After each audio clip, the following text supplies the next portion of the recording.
ಮಧ್ಯಾಹ್ನ ಊಟ ಮಾಡದೆ ತನ್ನ ಹೊಟ್ಟೆಯನ್ನು ಕಟ್ಟಿ ಬಡವರ ಮಕ್ಕಳಿಗೆ ಶಾಲೆ ಕಟ್ಟಿದ ಮಹಾತ್ಮ ಕಣ್ರಿ ನಮ್ಮ ಅರೇಕಲ ಹಾಜಬ್ಬರು. Yes, you have to understand. ನಾಳೆ ನೀವು MBBS ಮಾಡ್ಬೋದು, MD ಮಾಡ್ಬೋದು, DM ಆಗ್ಬೋದು, ದೊಡ್ಡ ಹಾಸ್ಪಿಟಲ್ ಕಟ್ಬೋದು, ದೊಡ್ಡ ಇಂಜಿನಿಯರ್ ಆಗ್ಬೋದು, ಫಾರಿನ್ಗೆ ಹೋಗ್ಬೋದು, ದೊಡ್ಡ ಕಂಪನಿ ಕಟ್ಬೋದು. ಅವರಿಗೆ ಸಿಗ್ತಾ ಇದ್ದದ್ದು ದಿನಕ್ಕೆ ಕಿತ್ತಳೆ ಹಣ್ಣು ಮಾರಿ 150 ರೂಪಾಯಿ. 150 ರೂಪಾಯಿಯಲ್ಲಿ ಒಂದು ಭಾಗ ಶಾಲೆ ಕಟ್ಟಲಿಕ್ಕೆ ತೆಗೆದಿಟ್ರು, ಒಂದು ಭಾಗ ಮಾತ್ರ ಮನೆಗೆ ಕೊಟ್ರು. ಅವರ ಮನೆಗೆ ಹೋದಾಗ ಕೂರ್ಲಿಕ್ಕೆ ಚೇರ್ ಇಲ್ಲ, ಮನೆಗೆ ಬಂದ ಅತಿಥಿಗೆ ಕೂತ್ಕೊಳ್ಳಿಕ್ಕೆ ಚೇರ್ ಇಲ್ಲ ಕಣ್ರಿ ಅವರಿಗೆ. ಆ ರೀತಿಯ ಒಂದು ಜೀವನ ನಡೆಸಿಕೊಂಡು ತನ್ನ ಊರಿನ ಶಾಲೆಗೋಸ್ಕರ ದುಡಿದಂತಹ ಪುಣ್ಯಾತ್ಮ ಇವತ್ತು ಇತಿಹಾಸವನ್ನು ಬರೆದಿದ್ದಾರೆ. ಅರೇಕಲ ಹಾಜಬ್ಬರು ಪದ್ಮಶ್ರೀ. ಅವರ ತೂಕ ಎಷ್ಟು ಅಂತ ಹೇಳಲಿಕ್ಕೆ ಸಾಧ್ಯ ಆಗಲ್ಲ. So my dear students, he is the real inspiration how to serve the nation, how to promote education.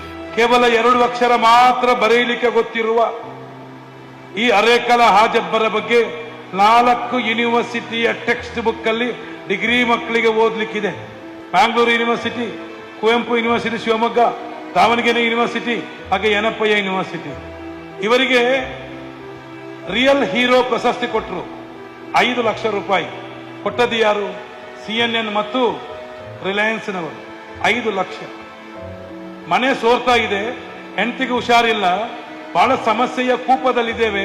ನಾನಾದ್ರೆ ಏನ್ ಮಾಡ್ತಿದ್ದೆ, 5 ಲಕ್ಷ ಸಿಕ್ಕಿದೆ, ವೈಯಕ್ತಿಕ ಸಿಕ್ಕಿದ ಹಣ, ಮನೆ ರಿಪೇರಿ ಮಾಡಬೇಕು, ಹೆಂಡತಿಗೆ ಒಳ್ಳೆ ಡಾಕ್ಟರ್ ತೋರಿಸಬೇಕು, ನನ್ನ ಎಲ್ಲ ಅವಶ್ಯಕತೆಗಳನ್ನು ಪೂರೈಸಬೇಕು ಅಂತ ನಾನು ಪ್ಲಾನ್ ಮಾಡುತ್ತಿದ್ದೆ.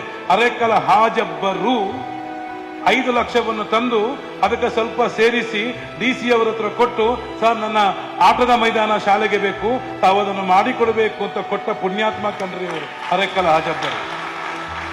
ಸುಮ್ಮನೆ ಸಿಕ್ಲಿಲ್ಲ ಈ ಪದ್ಮಶ್ರೀ ಪ್ರಶಸ್ತಿ ಅವರಿಗೆ. ಅವರು ಬೆಳಿಗ್ಗೆ 1 ಗ್ಲಾಸ್ ಕನ್ನ ಚಾ ಕುಡ್ಕೊಂಡು ಮನೆ ಬಿಟ್ರೆ ಮತ್ತೆ ಮನೆಗೆ ಬರುವುದು ರಾತ್ರಿ. ಅಂತ ಒಂದು ವ್ಯಕ್ತಿತ್ವ. ಆಫೀಸಿಗೆ ಹೋದಾಗ DC ನೋಡ್ಲಿಕ್ಕೆ ಹೋದ್ರೆ ಇವರನ್ನು ಬಿಡುವುದಿಲ್ಲ. ನಾಳೆ ಬನ್ನಿ, ನಾಡಿದ್ದು ಬನ್ನಿ. ಯಾಕಂದ್ರೆ ಇವರು ಯಾಕೆ ಬಂದಿದ್ದಾರೆ ಅಂತ ಗೊತ್ತಿಲ್ಲ ಅವರಿಗೆ.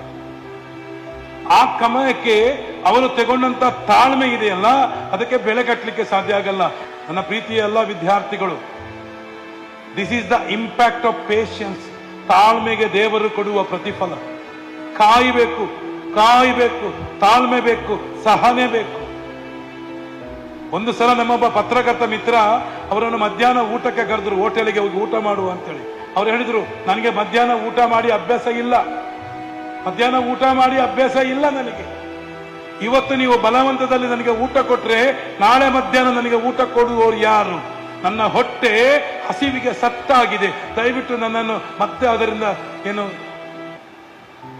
ನನ್ನ ಅಭ್ಯಾಸವನ್ನು ಹಾಳು ಮಾಡಬೇಡಿ ಅಂತ ಹೇಳಿದ್ರು. ನನ್ನ ಪ್ರೀತಿಯ ವಿದ್ಯಾರ್ಥಿಗಳೇ, ಅವರ ಹೊಟ್ಟೆ ನೋಡಿ ಬೆನ್ನು ನೋಡಿ ಗೊತ್ತಾಗಲ್ಲ. ನನ್ನ ಮನೆ, ನನ್ನ ಕುಟುಂಬ, ನನ್ನ ಸಂಸಾರ ಮಾತ್ರ ಅಲ್ಲ, ನನ್ನ ದೇಶ, ನನ್ನ ನಾಡು, ನನ್ನ ಊರು, ನನ್ನ ಜನ, ನನ್ನ ಸಮುದಾಯ ಅದು ಬರಬೇಕು ನಮ್ಮಲ್ಲಿ. ಅದಕ್ಕೋಸ್ಕರ ನಾನು ಇವತ್ತು ಅವರ ಬಗ್ಗೆ ಮಾತಾಡ್ತಾ ಇದ್ದೀನಿ.